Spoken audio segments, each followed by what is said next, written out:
Why do you never call out a narcissist? I'm going to temper that with, it depends on what you want. If you're doing this because you want to say, it's like a gotcha moment, haha, I see you. Okay. And they're going to rage at you and they're going to scream at you. And there might be a smear campaign now. And they may be telling everybody out there that not only you are an ungrateful kid, but you are the narcissist and you're the one who's harmful and everybody needs to keep their distance from you. And I mean, they will really do such a number on you that, and they're not going to change. So if all it is for you to say, I see you, I think the better way to play that is you see them, now change your behavior. Stop being supply for them. Stop engaging with them. Stop taking the bait. So are you saying if you call home and the first thing out of somebody's mouth is, haven't heard from you in a long time, you should not say, the phone works both ways? No way. No, if you know this person's narcissistic, absolutely not. So they say, haven't heard from you in a long time. And you'd say, no, you haven't. Oh. And then where are they going to go with that? Because what you've done is you've taken away the volley. They're playing tennis. You need to play solitaire. Can you give us some other role plays? So put another conversation starter out there for me. Why don't you come to Thanksgiving? And the assumption in this one is, why don't you come to Thanksgiving? Is this person's committed fully to not going this year? You got to come to me. Okay, so you go. This is where, and I'm going to step back before I role play that. I'm going to introduce the concept of True North. Okay, True North. Okay, True North is a big healing, what we call healing technique for folks, or at least it's more of a management technique than healing, I should say. True North is that you need to figure out what in your life is worth fighting for.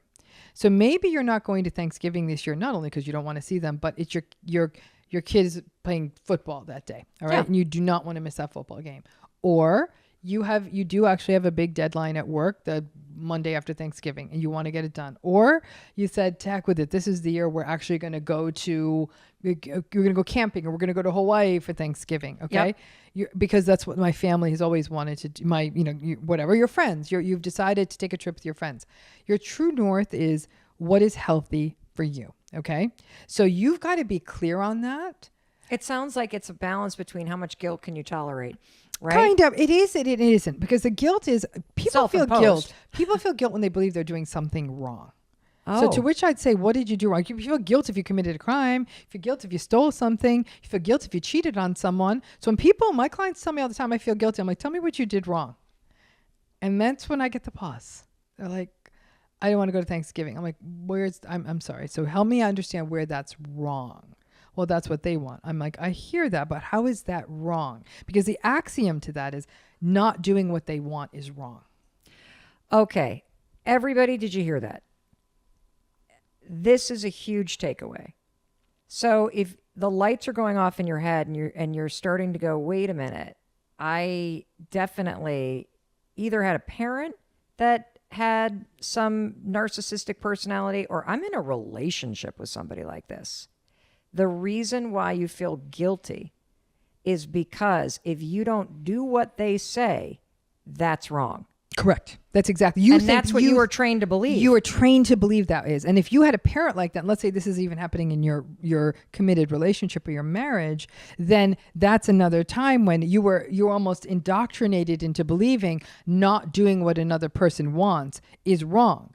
And I like make the argument about it for me. This is foundational. Mm-hmm. Because what happens is the tantrum throwing. Yes. The shaming, the gas. Mm-hmm. I didn't say that. Like all the adolescent tantrum behavior. Adolescent, toddler. Yeah, is what actually has trained you to believe that not doing something that person wants is wrong. That's why you feel guilty. That's why you feel guilty. Holy shit. Yeah. Wow. Mm-hmm. How the hell do you get rid of that programming? Well, first of all, is one of the only paths forward to healing is getting comfortable with being uncomfortable, right? I don't like that answer. And I know people don't like that answer. And I'll tell you why. Everyone goes to the damn gym and they lift the weights and they do this and they're crossfitting that and they're in pain because they want a hot ass or they want abs or they want arms and they want to look good. Why are you willing to tolerate pain there and you're not willing to tolerate pain here? Pain's pain, folks. Oh, okay. I mean, I thought I had learned everything there was to learn about narcissism from you, but I'm having major breakthroughs right now and insights. So should authentic or empathetic people, how do we protect ourselves from narcissists in life? It's a tough one. I think that it's every so often, Mel, every so often, and they're like that perfect seashell that's not cracked you find on the beach. I find these people who've actually never encountered I find these people who have never encountered narcissism. They had two loving parents. They grew up in a happy home. They love all their siblings. They met someone in college. They fell in love. They both got good jobs. I hate these people. No, I'm just kidding. Yeah, I do. I wish this was everybody, I'm happy honestly. for them. I'm happy for them. And those people just, like, you talk about narcissism to them, and I could be talking about like like just some sort of, like, they think I have a tinfoil hat on. They really do. And I get it because they have absolutely no schema for that. But going back to the world of the authentic and the empathic, that's also, especially the authentic folks, it's a rare group. Here's the thing about authenticity, Mel, and something we lose, and I think it really gets brought into stark relief when we're talking about narcissism. People talk about authenticity like it's an easy thing. The hardest thing in the world is to be authentic, because to be authentic is to be unpopular. To be authentic is to blaze your own trail, even when other people are clucking at you and stigmatizing you and giving you the side eye. What are you doing? Like, people don't do that. You're supposed to do the sort of missionary position, follow the rules kind of life.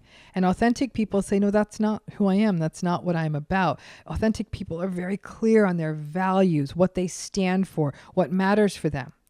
And so I'm not saying that authentic people don't feel guilt. They'll feel tremendous guilt, but they'll also feel committed to the potential within them and the people they care about. And to say, ultimately, giving in to this person's abuse is not doing, honestly, me any favors, for sure.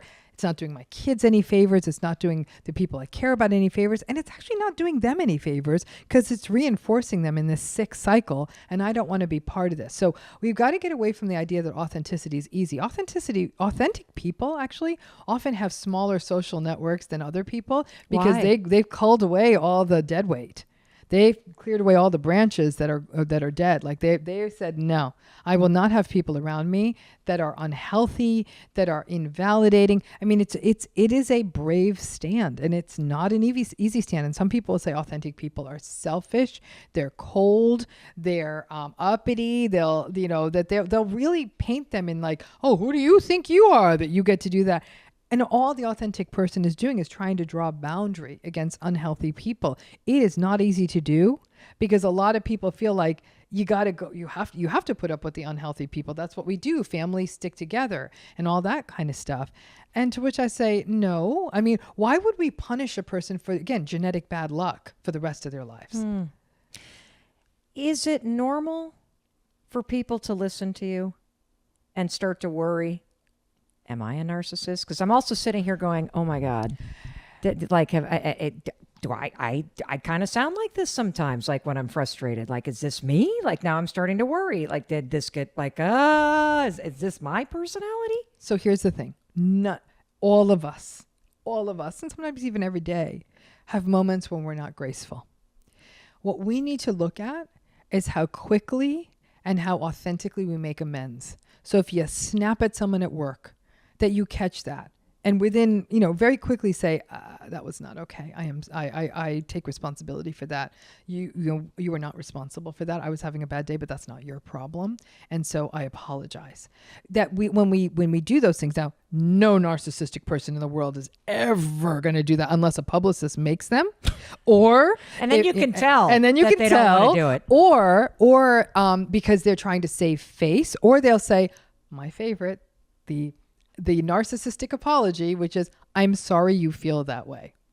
That's how narcissists apologize. I'm sorry you feel that way. Oh, I'm like, oh, hell no. The minute I hear that, I'm like, this conversation's done. And I don't storm off. You got to learn your sort of like nod, Mona Lisa smile, and say, I got to jump. Now, some people say that's passive aggressive. Well, there's no path forward. And if Right. I'm not in the mood for a fight, you'll say, okay, I gotta jump. Thanks again. And then close off the conversation and whatever else needs to get done. So, Dr. Ramani, I'm so excited to be here with you. Narcissism is not a diagnosis. Okay. Wait, what? The core of narcissism is a deep insecurity. You're not crazy. You're around somebody who's making you believe you are.